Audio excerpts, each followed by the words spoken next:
Bakit daw pinapakain yung palong ng ating Nokis pagkatanggal? Sa totoo lang classmate, hindi ko rin alam, no?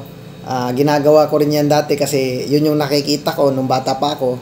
At yun din yung sinasabi. Sabi, pagka pinakain daw yan, is magiging matapang at mabilis daw mag-heal, no?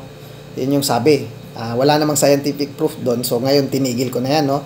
At nakita ko rin sa isang interview ng isang vet na breeder din.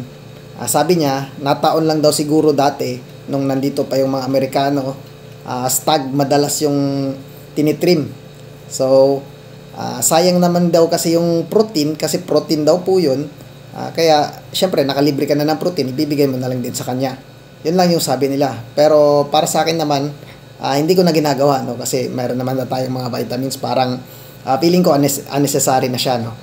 So, nakadepende na rin po yan sa inyo, no? Syempre, lalo na't kung gumagana yung sa inyo, baga, totoong nangyayari sa inyo, di wag nyo na lang itigil. Okay lang naman, wala namang masama doon, no? So, yun, classmate, at kung meron ka namang idea, pwede mo rin akong sabihan kung anong idea para at least alam ko rin, no? Maraming salamat at happy gameful keeping.